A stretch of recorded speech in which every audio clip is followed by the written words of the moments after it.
Hello, everybody, and welcome to Getting Inside the Right Male Mind. I'm Lisa Shield. And I'm Benjamin Shield. And we are so happy to have you here today.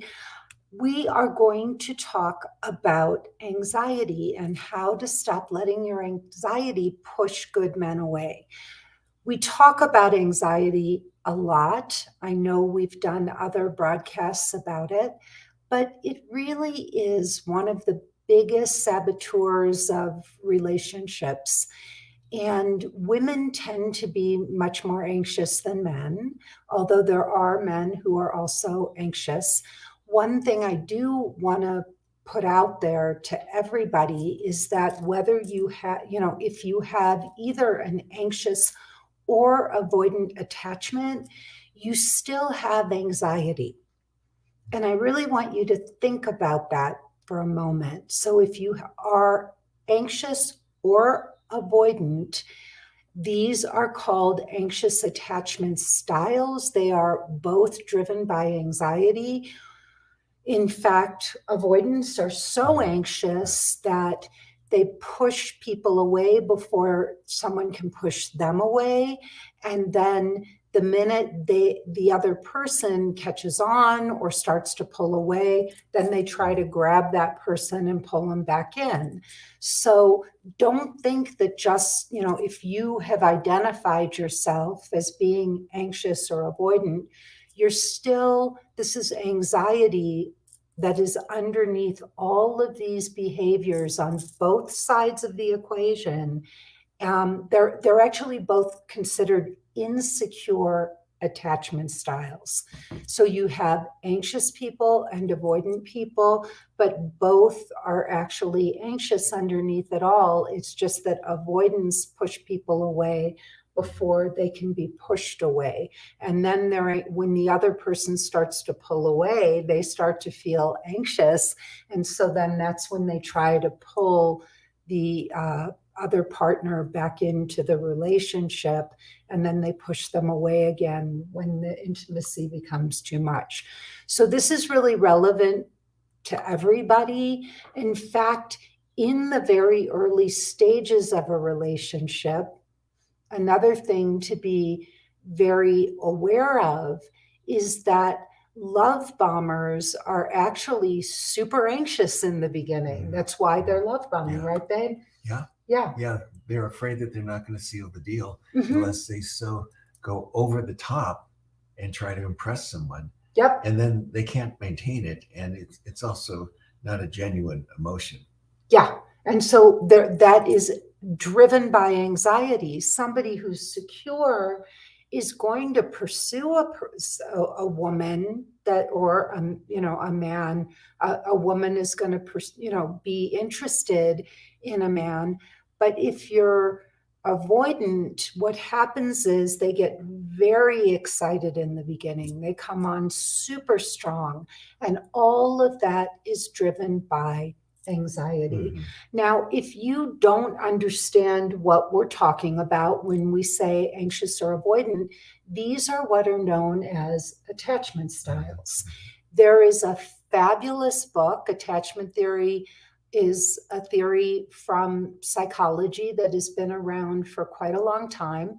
But there was a wonderful book that was written specifically about adult attachment style called Attached. I recommend that everybody read it. It is an absolutely brilliant book.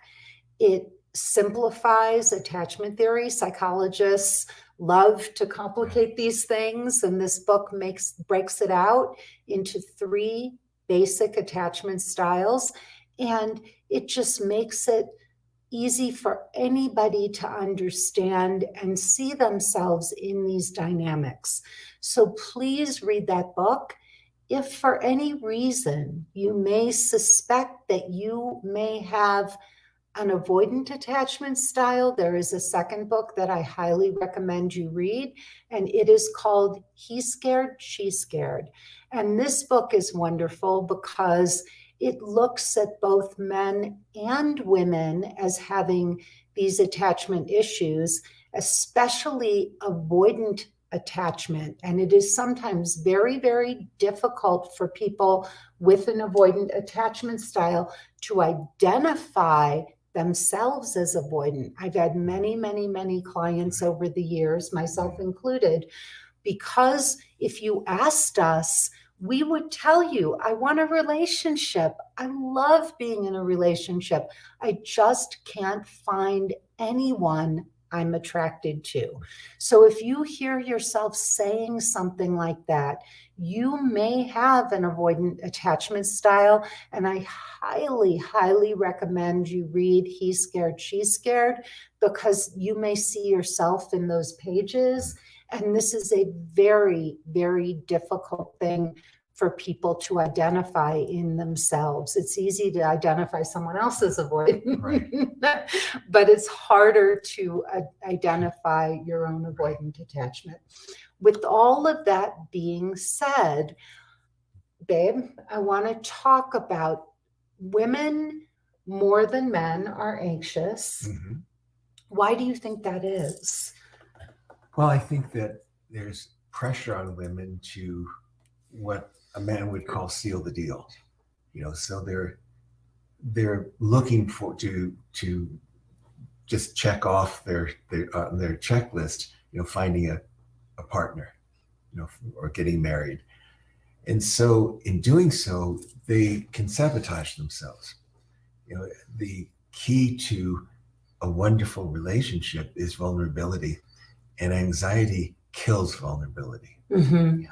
Well, and I also think that, number one, women do have a time clock. And so for those women who want children, they are anxious because they only have a certain amount of time to be able to find a wonderful partner, which is all the more reason to get professional help. And when I say that, I'm talking about working not with therapists and not doing generalized self-help work, which is all useful. Don't get me, we are great proponents of all of these different kinds of personal growth modalities. But the most important thing, if you want to find love and partnership, is to work with an actual love coach, because love coaches like us, we get the job done. We're specifically focusing on love and partnership, how to date, how to relate better to the opposite sex,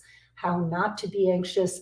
And you can do just generalized work, but it's not the same as working with a specific love coach who will give you a proven step-by-step plan for getting this solved, especially if you're a young woman in your 30s who wants to have children. So a lot of that anxiety is driven by that. And the other thing that I think, and I'm going to speak as a woman, I'd love for you to speak to this, honey, but as a woman, it is very hard for me when I feel like I'm competing with all the other women out there, and men, by and large, are looking for beautiful, slender, young women. And in many ways, I think a lot of women feel like those are things that we don't have control over, right? I can go to the gym and work out and get in better shape, but some women have won the genetic lottery. And there's a lot of anxiety, I think, in women, both because we've been cheated on, we've been abused, manipulated, lied to, left by men, abandoned with children and all.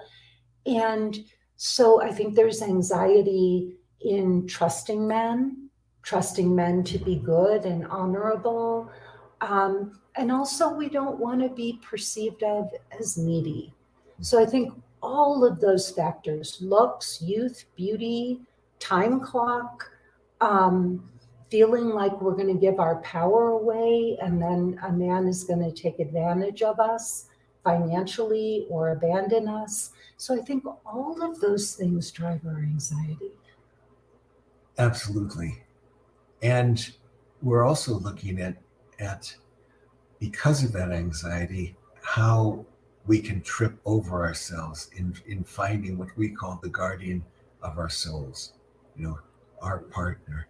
And we can have self-fulfilling this can be a self-fulfilling prophecy, because if we don't manage our anxiety, that I think that's what you're saying, then then we're gonna have the result that we don't want, because then anxiety will create those outcomes. We will push men away.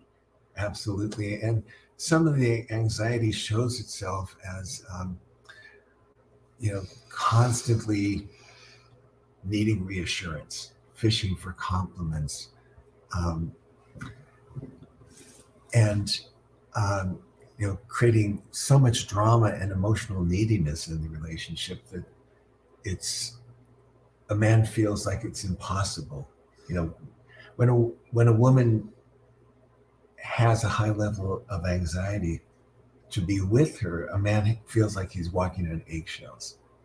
That he doesn't want to create more anxiety. He's trying to constantly soothe her and tell her things are all right.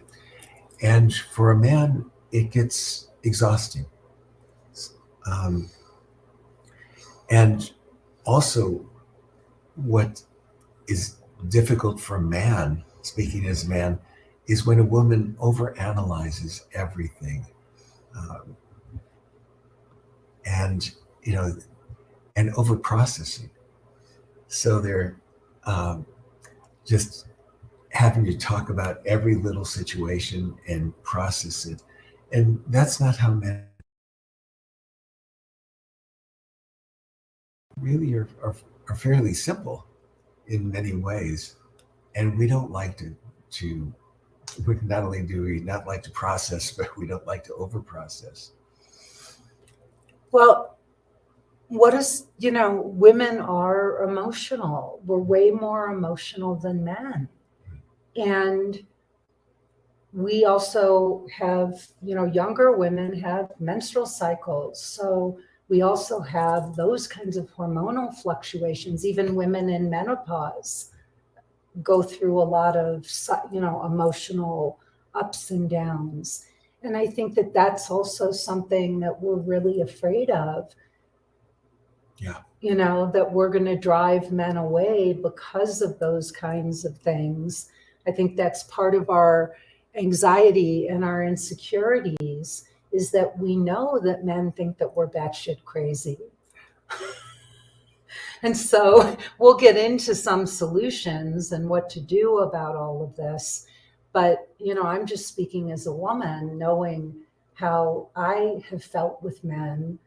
And I really did have anxiety and insecurities because I felt like I was kind of crazy and I was going to drive men away. And I'm sure you did. I know I did. Yeah. I know I did.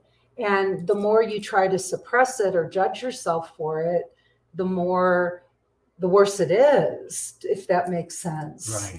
Right. And I think women can be consumed with worry about things that haven't happened yet, or they hear about from their girlfriends' relationships. Yeah. And they become so anxious that when, by the time on a first date, when a woman is sitting across from a man, the man is already at a deficit because the woman is just seeing him as this bucket of problems. Ooh, a bucket of problems. So we came up with these 8 key ways, and the first is letting your insecurities, 8 key ways that anxiety can push a man away. And the first one you just mentioned was letting your insecurities control the relationship, constantly fishing for compliments, having too much drama and emotional neediness too soon in the relationship, where a man is just going to feel overwhelmed, especially in the beginning. A lot of women go on dates and they just feel like they get into too much too soon. Mm-hmm. And what happens? What does a guy think when he starts to hear that? Well, it's oversharing, and it's just like way too much too soon. And on a first date, a man extrapolates what it's going to be like 5 years from now, 20 years from now. And if he's just sitting there listening to someone oversharing their emotions or about their exes or about their girlfriends' relationships and or about the mistrust they develop for men and all of these things, it's exhausting and also dissociating for a man, because when a woman is oversharing, there's often no entry into the conversation. Yeah. And also, some men will go for these desperate, needy women because they think they can rescue them, and it gives them a sense of meaning and purpose, and Yes. they think that they can help them. Have you ever done that? Oh, I have. And, I figured that rescuing a woman would, really solidify a great relationship because she'll always be grateful. And it has never been the case. That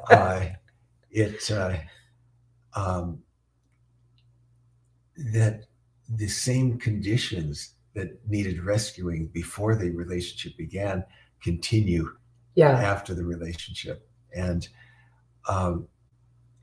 there's not the gratitude that a man doesn't feel gratitude saying that, he's married me, we're in a relationship, we're committed, we're going to have a family. But the same insecurity still exists, and it begins to create a wedge. And when there's a wedge, it either leads to emotional separation, physical separation, or a man will seek something outside the relationship that he's not getting within the relationship. And honey, we'll edit this, but I'm gonna try to fix this because I know it's not working. Maybe we can, interesting. Well, we should have, hello, we should have tested this before we started, because I don't think I don't think the sound is good. So if we can speak up, Sure. I think that's a really good thing. Absolutely. Let me just see something here. Sorry about that, babe. Whoops, let's go here. I don't think there's anything we can do right now. Is it not being recorded? It's being recorded, but anyway, we'll just cut that part out. I don't see, hello. 1, 2, 3, 4. See, I don't see yours moving. 1, 2, 3, 4. Right. Okay. Well, this is where you should test your camera before your mics before you go live. So please excuse us. The sound is fine. Oh. Okay. Well, it's not going through our mics. It's going through the computer. But thank you for that. Okay. Thanks, Jane. I appreciate it. All right. So let's continue on, babe. Okay. So so the second one is overanalyzing his words and actions. Yeah. And this is something that a man is terrified of, because the thought of after a date that a woman is going to call 4 of her girlfriends and talk about every little thing. And the guy just goes home and relaxes and turns the TV on and, opens a bag of Doritos and has a beer and, thinks the evening went great. And men tend not to overanalyze. And the thought, if a man thought that a woman is going to just go over every word and every action, it is stultifying. He would be so concerned about everything he has, is saying and doing that he wouldn't want to continue in that relationship. Right. No, I get, and there's a great piece by Dave Barry. Yes. And it's called The Difference Between Men and Women. And it's really, it's brilliant. And it completely captures how women just overthink and overanalyze, and how men really just are very simple. They're a lot more in the moment. They're present. Well, not necessarily. I don't think in that piece he was in the moment. He was thinking, Right. yeah, but they're just, the way men think, they're not going over and over and over something. They're just, what it is what it is. So, yeah.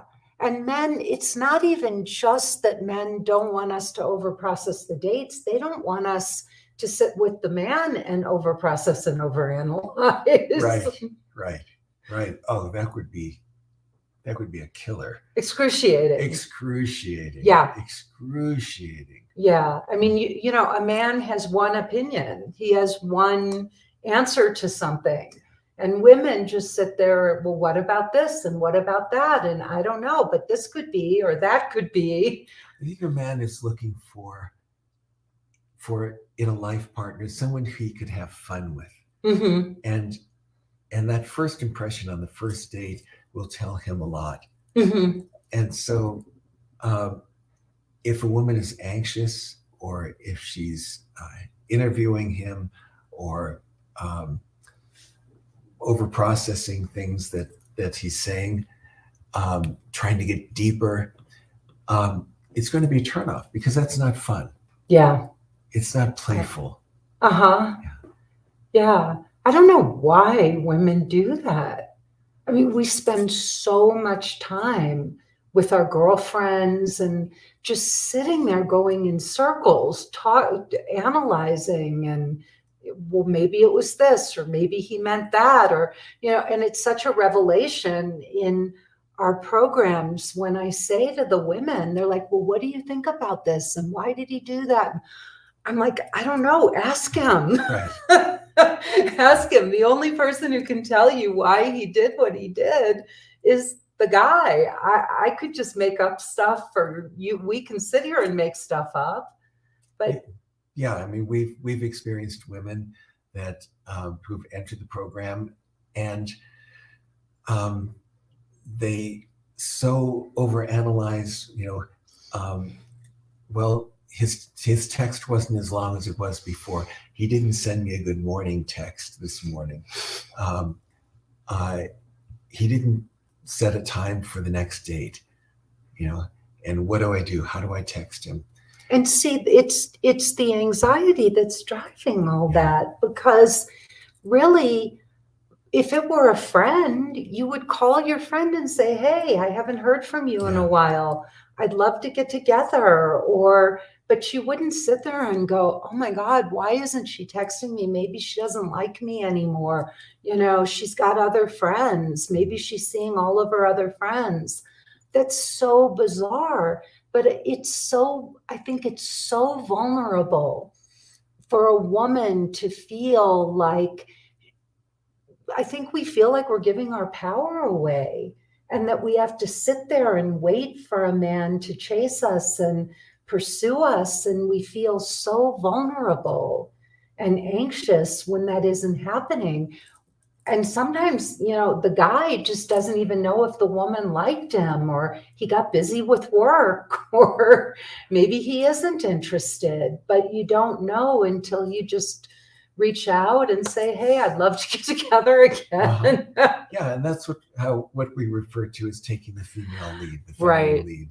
Yeah, if you asked me on a second date, I bet I'd say yes. So the third thing is questioning his actions and intentions. Yeah, that it would drive a man crazy if,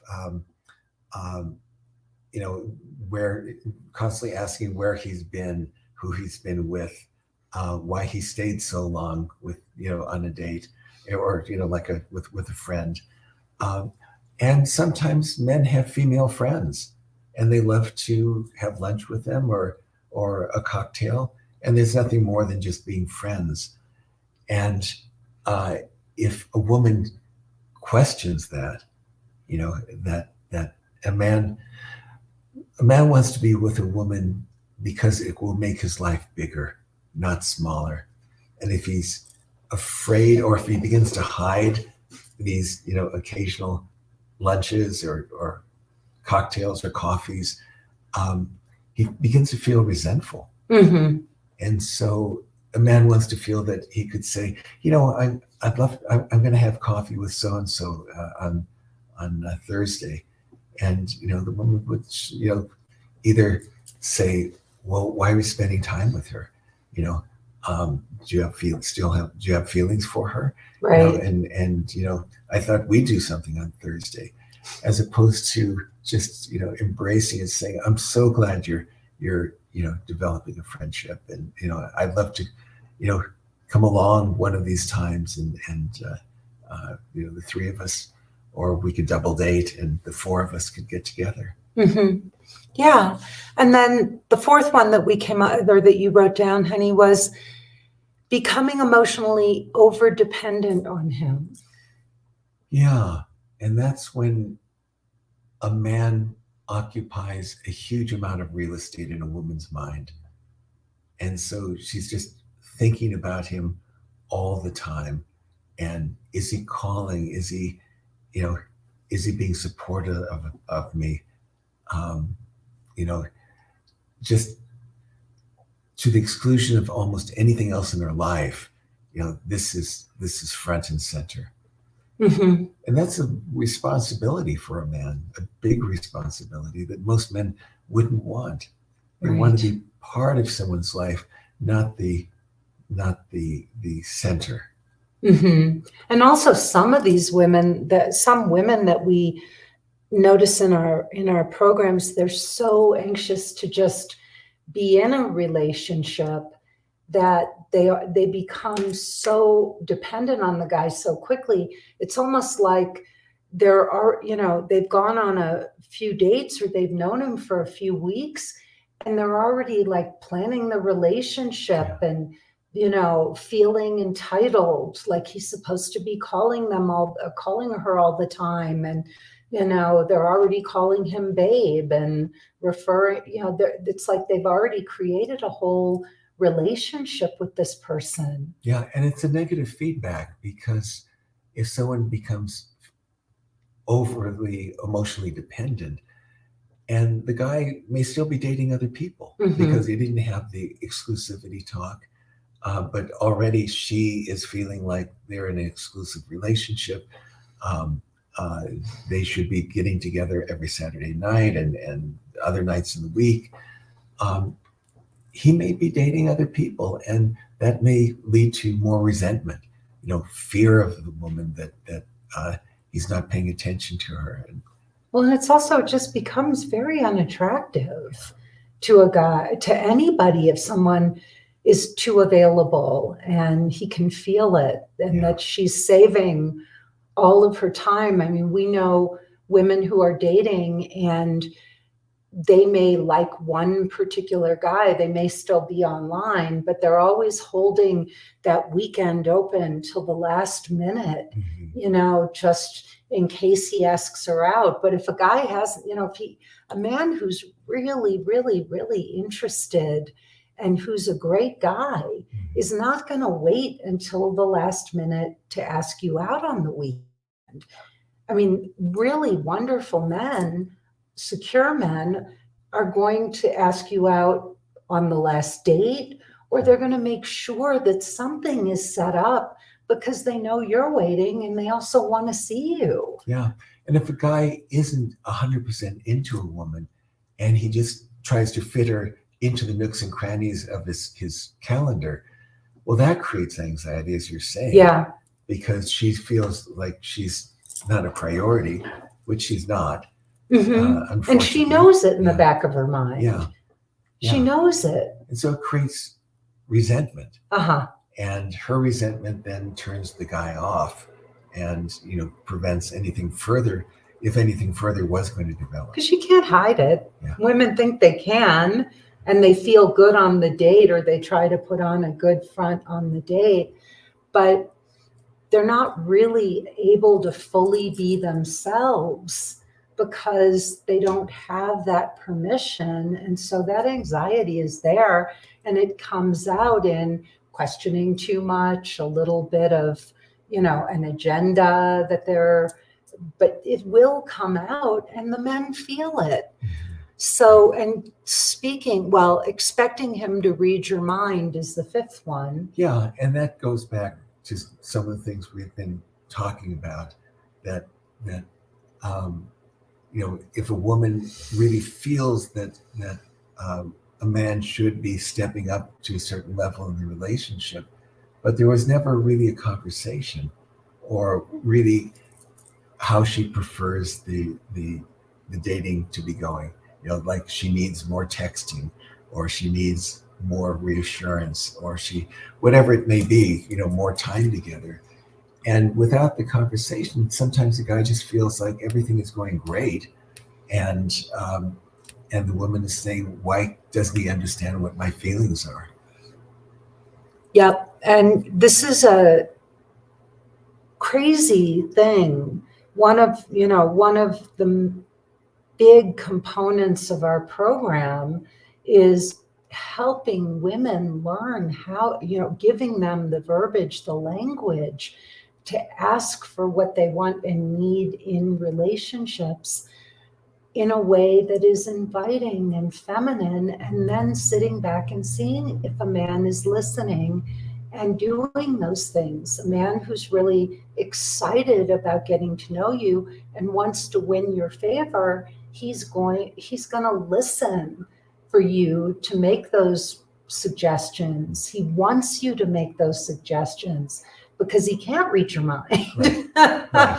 But we have a woman right now, or we had a woman in one of our courses who was in a relationship for many months, probably about 9 months now, with a man who is very busy. He has a job that's very demanding, and she would not ask him for the things she wants in the relationship.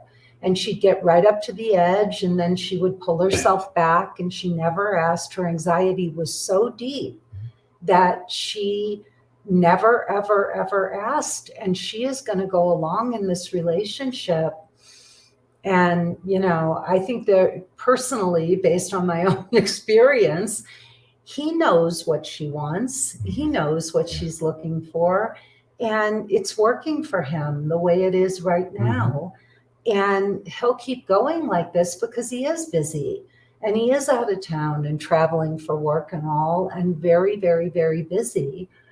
And when he does retire, just like a man who's going through a divorce, he may meet a woman who he enjoys and who gets him through the divorce. But once he's divorced and he has lots of time on his hand and he can play the field, he'll probably go out and do that and see what's out there. Yeah. And I think that's true in so many relationships, where the man really likes the way things are, and the woman always wants more. Or not always, but often wants more. And unless there's a discussion of really seeing, and if the woman is content with that, but chances are she's not. And it will create more and more anxiety, and anxiety leads to resentment. And especially if somebody who is not asking those questions has some avoidant tendencies herself, then at some point she'll just get fed up and walk away. Yeah.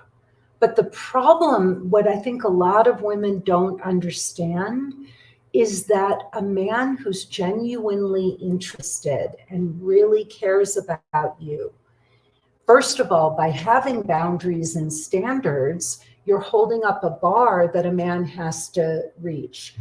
And if you don't have boundaries and standards, you come across as kind of like not top tier. Right? Because a man can see that, oh, she'll just go along and I'm really just giving her 30%, and she's willing to accept that. So it doesn't matter how successful you are, how pretty, whatever, a guy will not see you as A+. He'll see you as a B-, and he'll treat you like a B-. And so that'll go along, and your anxiety will keep you in it, and you'll keep saying, oh, well, he keeps showing up and we're having great sex, and, he takes me to dinner and all. Well, it's because it works for him, Mhm.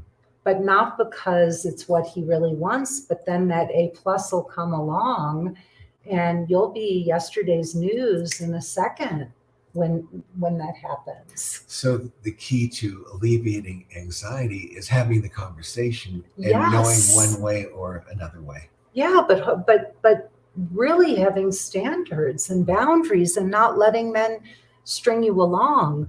So number 6 is men can sense when you have an agenda or a timeline and you may be pressuring him to commit. Yeah. And a man can feel that, and he can feel that he's getting pushed against the wall. And it could be too much too soon, or someone who he may not want that committed relationship with. But he can feel when someone is pushing, and his life begins to feel more narrow. He himself becomes anxious in the relationship. Mm-hmm. Yeah, he can feel the pressure. He can feel, oh my God, if I don't do this, she's going to leave. Mm-hmm. Yeah. And if he does make the decision or does do what she's pressuring him into just to keep her, that's not going to work either, because he'll resent her. Yeah. And so now we have 2 people that are anxious, and it's not the foundation of a great relationship. Mm-hmm. Over texting. Some men like to send a good morning text, or just, hi, how are you? What's up today? But a lot of men really aren't, voluminous texters, and they don't get their emotions out by texting. They can do it in person or over the phone. And so if a woman sends these long texts, and it can feel like homework, to either they have to answer the questions on the text, or write something as long, to show that they're interested. And it's just not in them, to be sitting there texting during the day, particularly if they have a busy day. And I think men also know that women text a lot to try, because they're anxious and they need that constant feedback. They need that constant connection. And they want to keep pinging the man, mm-hmm.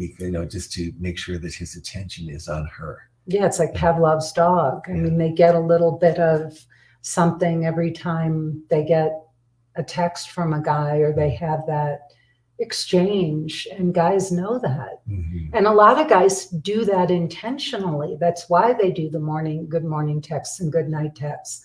It's not, a lot of times guys do that before they've ever even met a woman, knowing that she's going to feel the sense of connection, and maybe it'll be easier to get her into bed on the first or second or third date, because they've been sending those messages and they've been building a false sense of connection. Yeah.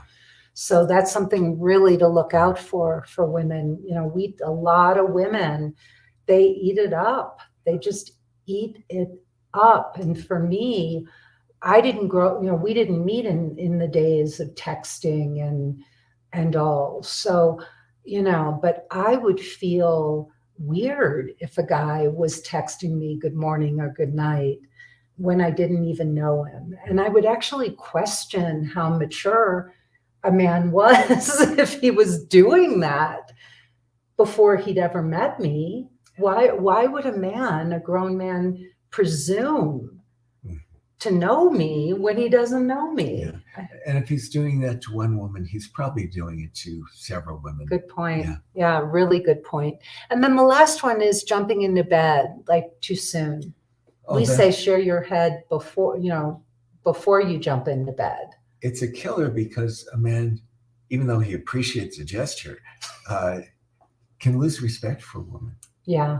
It's just like, oh my gosh, now we're lovers and we haven't even become friends yet. And is she doing that with every guy she meets? Yeah. And is she doing this to so quickly seal the deal that,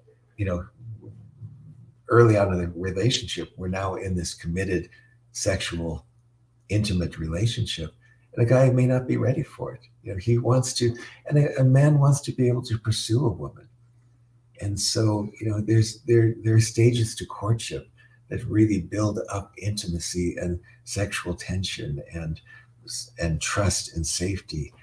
And, there needs to be time together and shared experiences. And without that, it's nice when it happens, but it's empty. There's no context for it. And it's so premature that a man will want to back away, saying that now she's going to expect so much out from me. Right. Yeah. And they do think that. But honey, men jump into sex, and I've heard, and tell me if this isn't true, that a man isn't gonna disrespect a woman for having sex right away,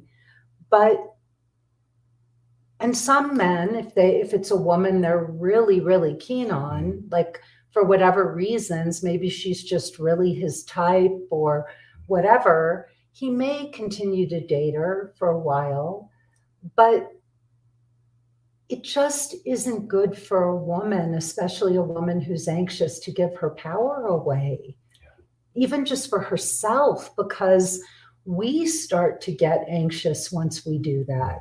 Even if a man didn't judge us, even if he was totally fine with it, we start to spiral and become attached. And I think that's where it gets weird. And men often, they know that starts to happen. They know that if they have, sex with us too soon, that we're going to start to attach, and that it could get really weird really fast. And I think that's why a lot of men don't want to call a woman the next day, or because we suddenly, oh my God, we slept together, so he must really be into me, and you don't even know me.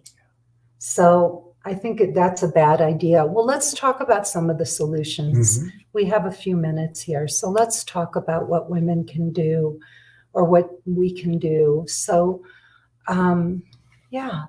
So what would you recommend? Well, I think first is beginning to identify our own anxiety, begin to witness it, and just realize that, yes, I am anxious, and I'm anxious in this relationship, and trying to identify what's making us anxious. And also beginning to witness how it might be sabotaging a relationship, or sabotaging dating, not even a relationship. So being able to identify it in ourselves and begin to witness it and see the effect it's having. And then, to develop tools to manage our anxiety, whether it's conscious breath, or tapping into our five senses, being in our body, because anxiety really means we're leaving our body. So anything we can do to be in our body reduces our anxiety.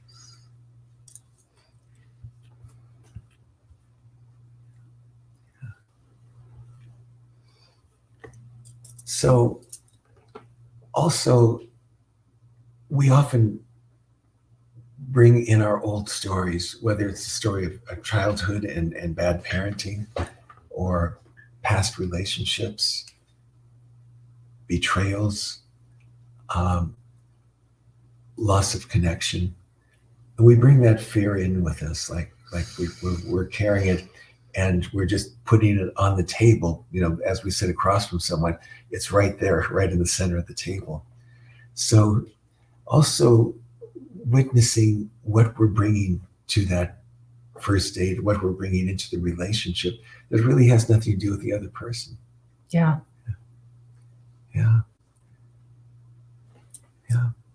So, well, I think there's some really practical things that I would just say. like you said, anxiety kills vulnerability. So when you're anxious, it's impossible to be vulnerable. And vulnerability is really the key to ultimately to circumventing your anxiety. And so how do we become more vulnerable? What do we do? Well, the first thing is we talk about it. We learn how to find language to communicate that you want to identify your anxiety as trying to mask vulnerability. So in the case of our client, let's take her, who wouldn't talk to this man. Her anxiety was really overlaying her inability to make herself vulnerable. And so the first thing is that identifying that there's something very vulnerable here, right? And then asking yourself, what is it that's causing me to feel vulnerable? What is it that I need to communicate or ask of this man so that I'm not trying to suppress my vulnerability by asking questions or manipulating him or trying to control him? So it always comes back to being able, like Benjamin said, to first acknowledge that you are feeling anxious, to take a breath, to witness it, and then to ask yourself, what is driving this anxiety? What is it I can do or need to do in this moment? Do I need to talk to my therapist to get to the root of why I'm manipulating or trying to control? Should I be meditating? But you need to find some way to calm yourself first. And then in our program, we have techniques for this. So we work with the voices in our head. We have identified the different voices, the voice of fear and the voice of love. And so we teach our clients how to identify when the voice of fear is speaking, which would be your anxiety. And then we develop this beautiful, loving, compassionate voice so that they learn how to speak to themselves and calm and self-soothe. We also give them some writing techniques so that they can start to surface that the anxiety, what is driving the anxiety, what the fear is. Is it a fear of I've been cheated on in the past and I'm afraid, something happened and I need to talk to this man in a healthy, constructive way and share my vulnerability and say, when this happened, some old fear came up. My ex cheated on me and he had a lot of female friends and he cheated on me with one of his good female, his old female friends. And then ask for what you need. It would be wonderful if I could meet your friend. Yeah. And vulnerability opens up a door where anxiety closes the door. So sharing even the slightest bit of vulnerability, like, I was so nervous about, and so excited about coming on this date tonight and meeting you, because I was really looking forward to it. We had wonderful texts and I loved our Zoom call. But anxiety would be the opposite of that. Anxiety would be shutting a door between two people rather than opening up a door. Yeah. And so it's learning how to communicate those vulnerabilities. But when you try to suppress them, then they come out in all these various ways that we talked about. So let's go back to that. Letting your insecurities control the relationship, like constantly fishing for compliments, too much drama and emotional neediness. Overanalyzing his words and his actions or overprocessing. questioning his actions and intentions so that you convey that you don't trust him, rather than saying, it's not that I don't trust you, it's that my ex cheated on me. You know, I did trust him. He went with his girlfriends and I encouraged that. But then he wound up cheating on me with one of his friends who I really trusted. And so now I have these fears that that might happen again, and being able to communicate that, becoming emotionally overdependent on him, expecting him to read your mind, having an agenda or a timeline where you're pushing him or pressuring him to commit so that you can feel safer in the relationship. That never works. Over texting, texting too much, or giving long answers to his short texts, and jumping into bed before you even know each other. So these are just a few of the ways that we can be anxious and push men away. I think that's good, honey. Yeah. Anything you want to say? Well, you know, as a man, we're not over processing. We're not, but we're extremely sensitive to when a woman is pushing us beyond our comfort level. And if it's too much too soon, we want to push away. And a lot of men may seem avoidant, where it just may be self-preservation, that I need to get out of this relationship because she wants something before I even know her, or I may not even want to be in a relationship now. We haven't had the talk, and all of a sudden I'm feeling like, oh my gosh, if I don't call her, I'm going to be in trouble. If I don't text her, I'm going to be in trouble because she's expecting this of me. Mm-hmm. And so rather than a relationship where it's one of giving to each other, when it becomes one of expectation, mm-hmm. or fear of reaction of the other person because the other person's anxious, it's toxic rather than nourishing. Yeah, it's interesting, Babe, when you're talking, one of the things that I realized for myself, I find that concept, as you know, about leaning back and letting men chase you, just abhorrent. Mm-hmm. I think it's inane for so many reasons. But what I did do was, when I was dating and I'm listening, like I'm thinking about, because I did all these behaviors, except the texting, only because texting didn't exist. But I did so many of these behaviors. And I was thinking of where that really changed for me. And it changed when I saw that none of those things ever got me what I wanted. And what I realized was that I was going to show up. I was going to be me. I was going to, be as charming and delightful as I could possibly be. But what I needed to learn was how to receive.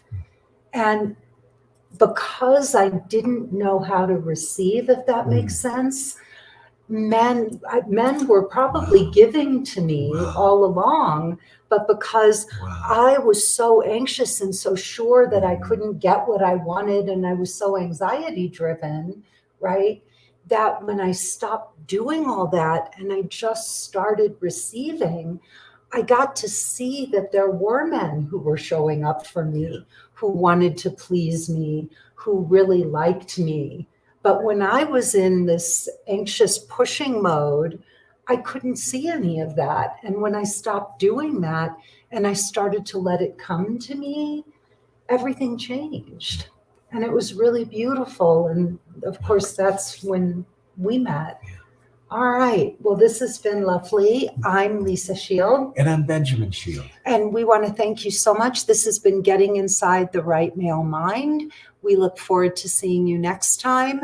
Please check out our other podcast episodes wherever you get your podcast. You can also find all of our podcasts on my website, lisashield.com. You will also see success stories. You will be able to read about my story and how I became a love coach. It's a really beautiful website. So if you're interested in us or in me and learning more about what we do and even exploring the possibility of coaching with us, you can click the button all over the website to watch my free 45-minute presentation.